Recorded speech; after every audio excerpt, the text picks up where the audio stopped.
Hey, so it is Sunday morning. I'm about to open the store once I'm done this. I guess I should introduce myself because every so often I have to do that because I keep getting new subscribers, which is great. But, you know, some of you might not know who I am. I touch my face a lot in videos. That's the first thing, which I believe I've already done once. But my name is Jay.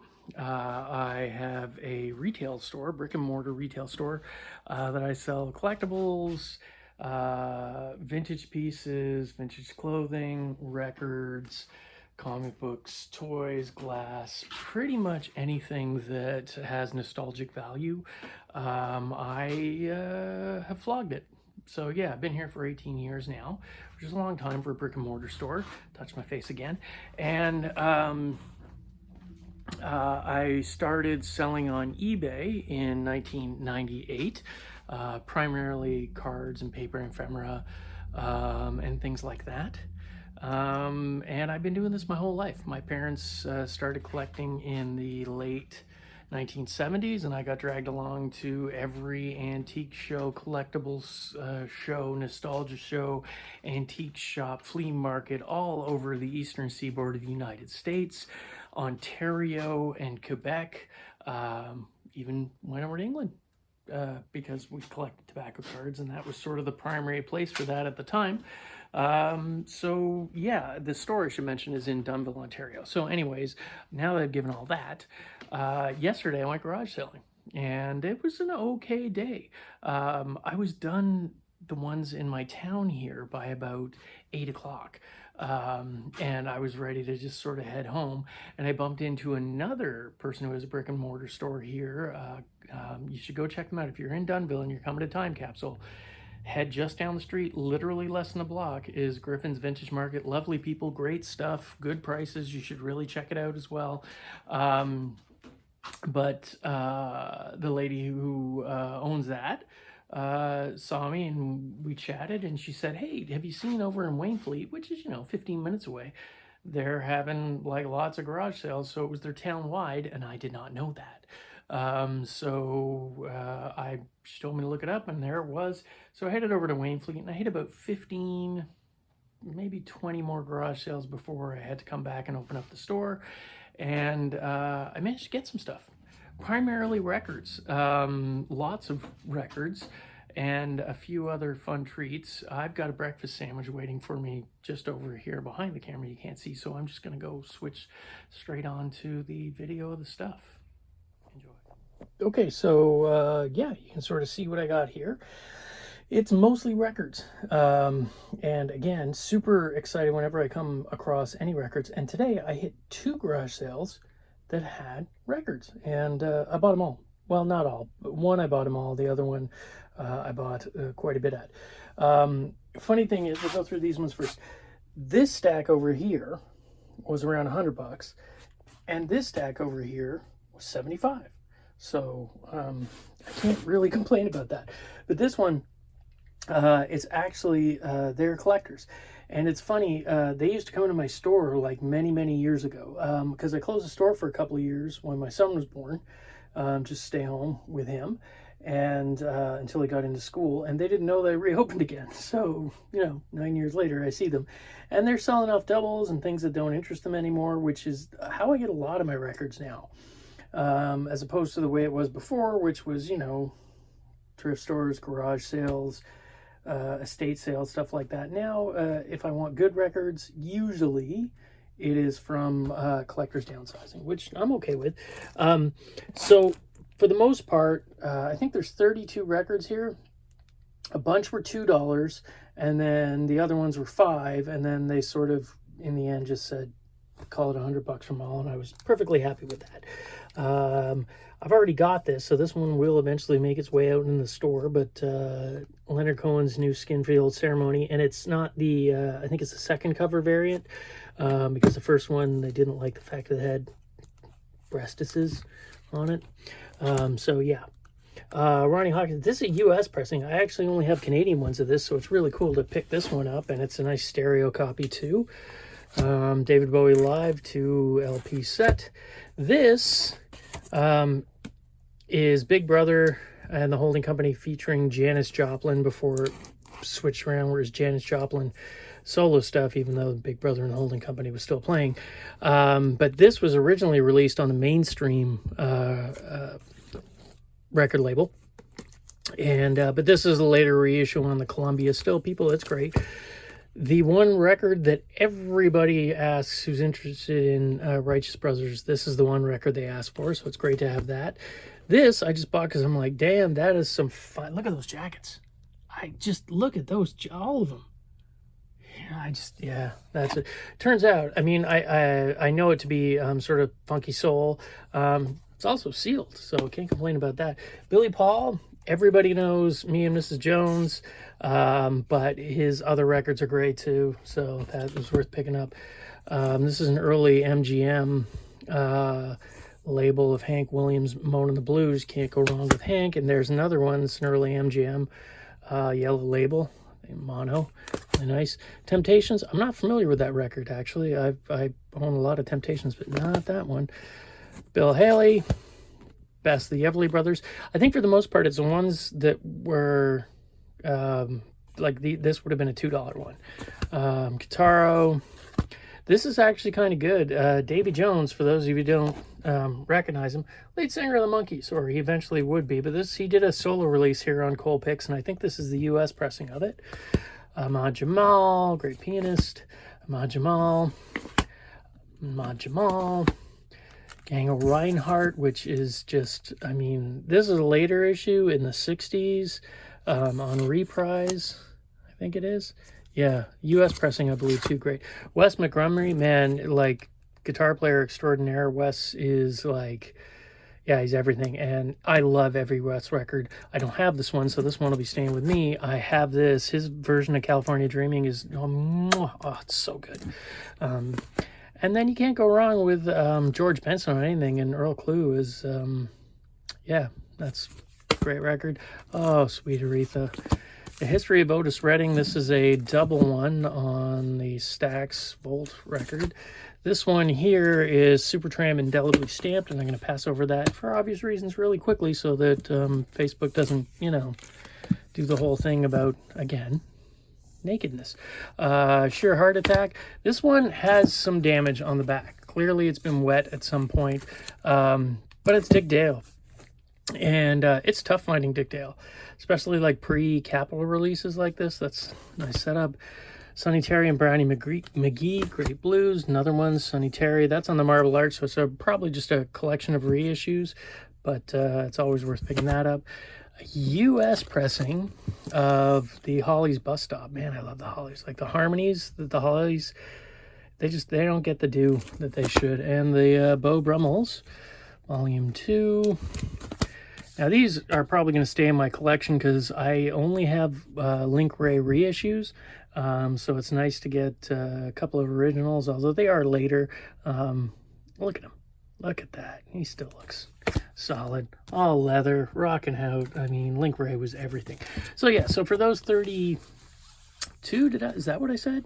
Man, my memory is really going. Should probably get that out of there. It's $100. Which I am more than happy to pay for that.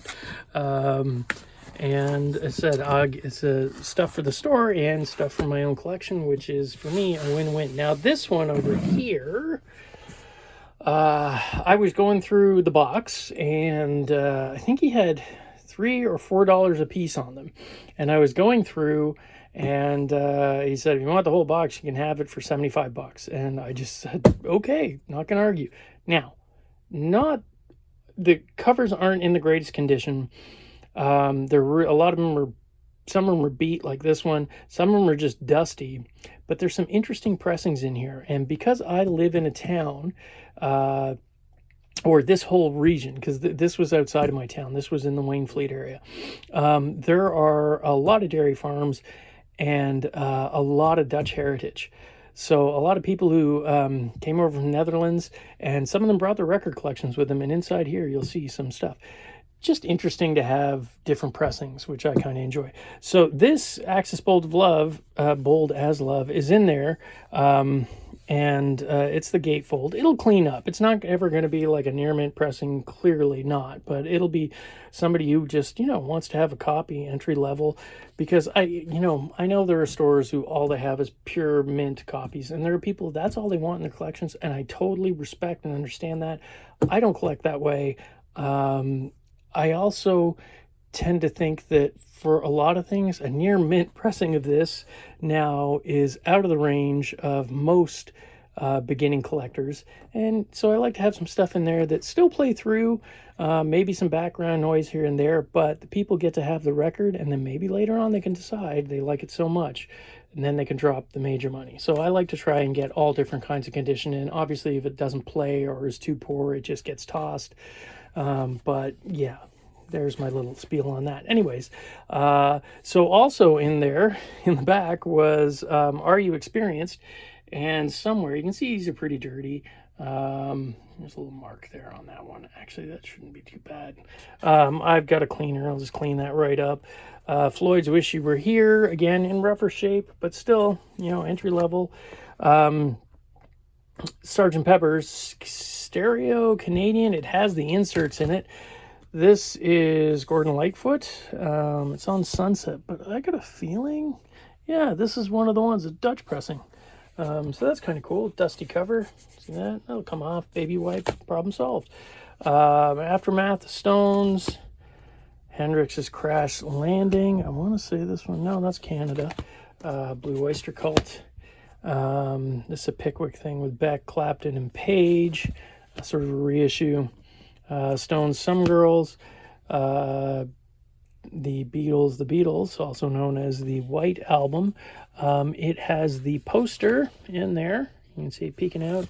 And the 4 glossies. And these are the individual ones, not the ones that are perforated into a 4 that you tore apart. So it's an earlier pressing. This is pretty cool because this actually is a Dutch pressing, I believe, if I am not mistaken on there. Yeah. Can't see it on there, but if you open it up, you'll know it is. So yeah, that's kind of cool. Again, another Dutch pressing. And can't really see it until you open it up. I don't know if I can. Inside, I was almost positive it did. There you go. That's it right there. Press in Holland. So that's kind of cool. This, I believe, is also European pressing.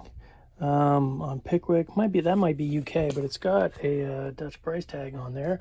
This is great. The Bande Originale du Film. That's my French for you, which is terrible. But this is the soundtrack to Grease. But this is I think this one was, made in France, but came with the rest. I think it's got I believe, no, that is French too. So it's French pressing. There you go. Steve Miller. Dire Straits. This is all bread and butter stuff.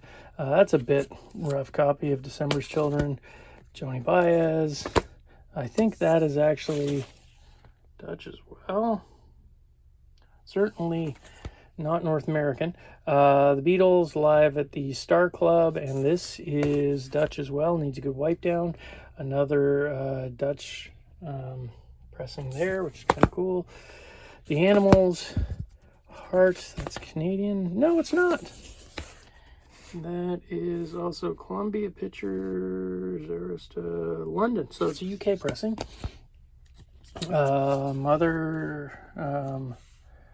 Focus.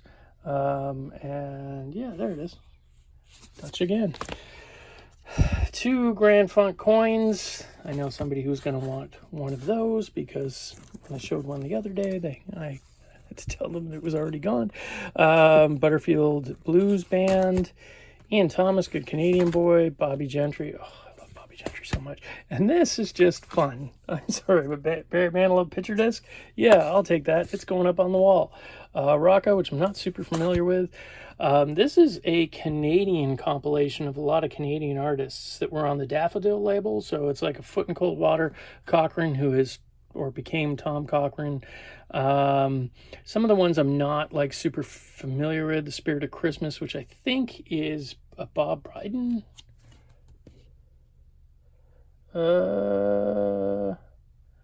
Yeah, I think it is a Bob Bryden project. He's credited there under Jackboot, so it's kind of cool. This, it just came with it, but it looks interesting, like some sort of indigenous music, perhaps Inuit, I don't know. I'm not 100% sure. Hard to say, no, because we didn't really have TV. Well, I don't know. I'm not going to lie. I don't have anything. But that sort of, to me, looks like it is. Northland, my land. Anyways, interesting. Can't wait to see that. Redbone, Chicago Transit Authority. Everybody, okay, so here's the thing. Most of Chicago records I can't deal with because it's just not my thing at all. But this is funky. When it's Chicago Transit Authority, which I think was their first record, but I'm sure somebody will tell me I'm wrong. It is funky. It is worth listening to. This is a great one, Bud Powell, and it is on. I think it's like a 70s electronically rechanneled Blue Note, and there's great players on there: Fats Navarro, Sonny Rollins, Roy Haynes, Max Roach. That's awesome to have in there. Jerry Mulligan, more Jerry Mulligan. More Stan Getz, Jerry Mulligan, like that. Look at all those players. That's great. And that's on the mainstream. Edgar Winters, Dirty Dancing soundtrack with the hype sticker. Somebody's gonna want that. New Riders, The Purple Sage. Actually, yeah, it's just New Riders when they change their name. Chalk Circle, good Canadian band. April Wine, another great Canadian band. Lighthouse, there you go, another one. Nitty Gritty Dirt Band. More Aretha. Congos. I am not familiar. The dude looks all right. Like, he knows what's going on. I'll give that a go. Pinocchio Picture Disc. Excuse me, there's lunch. Leonard Skinner's Gold and Platinum. Widowmaker. Frozen Ghost, another Canadian band. That's a pretty cool soundtrack, actually, because there's all kinds of things on there. The Ruts, the Ramones, Lou Reed, David Johansen, Patti Smith. The Cure's on there as well. Roxy. Gary Newman, XTC. I could keep reading it, but I'm sure you can see it at that point. Ian McCullough, ex-lead singer by now at this point of Echo and the Bunnymen, which I love my Echo. Lionel Hampton, Chilliwack, Joys of Cooking. There you go. Nope, no idea. That'll be interesting to check out. Les McCann and Wilbur de Paris plays something new. I don't know, another Bill Haley in the comments on there. So yeah, like for $175, which back in the day I'd be like, wow, that's a lot to pay for, considering there's no crazy rare stuff in there. Now I'm more than happy to pay that. So yeah, pretty pleased with that. Again, nothing like knockout rare, but some interesting pieces, that's for sure. Two other things I got. So, in my early salad days, I was a guitar player, musician, not more just I played around with the guitar because I was not very good, and I relied heavily on guitar pedals. So I have a large collection of guitar pedals, and this one was $25 on one of the things. It's a 1980s delay, made in Japan. You can see it there. You can just sort of tell these are 1980s. They all sort of had that look as you were going in. And yeah, so it is what it is. I'm pretty happy to get it. I've checked on eBay, and they seem to be going for like anywhere from like 75 to 150. So pretty happy with that. And then what I consider the pièce de résistance of the day, get ready for it. Yep, VIP. It is a 1991 Vanilla Ice shirt, single stitched, made in Canada, mind you. I love the black and white pattern on there. And the coolest part about it is it's new with tags. It still has its like tag on there. Look at them. Look at that. Oh man, you know what? The 90s, they were all right. Things happened. So it's kid size. I have no idea what I'm gonna ask. There are some weird. I can't find this exact shirt up online, but there are some like tremendously weird pricing variances on these. Like there's one that actually it has it marked as sold for 700. I tend not to believe that because there are other ones up there for like $100. So why would anybody pay some? Who knows? I don't know. I don't know how everything works. It's not my job. I barely know how things work here in the store most days. But yeah, I'm pretty happy to get that. And the lady had, I was talking to her because I asked if she has any records, because that's what I said. And then I asked, hey, do you have any old concert shirts maybe? And she said, no, but I got a Vanilla Ice shirt. I'm like, what? And I'm like, is it like, I don't know, like a new reissue or something? I don't even know if they make them. Who knows? Like, ironically. But instead, she said, no, it's like a kid's one, and it's got the tag. And then she brought it in. She had $8 on it, and I was looking at it, and I was going to give her the $8. And she's like, how about 5? And I'm like, yes, I will. I'll take that for $5 because I'm a fanatics. Fanatic, fun stuff. Fanatics. That's what I am. But yeah, so that was it. So for, a garage sale weekend that initially started, I was done by like 8 o'clock. I'd done the ones in town by like 8 o'clock. And I was like, all right, well, nothing happening. And then, again, got some news about the town-wide one in Waynfleet, which is about 15-20 minutes away from here, and trucked on over and had some luck. So yeah, do you guys think I did all right for like all of this for probably around just a little bit over $200, shirt and guitar pedal included? I think I did. Pretty good. Anyways, I hope you guys are all able to find some good stuff yourselves, and I'm not going to babble on anymore. Bye.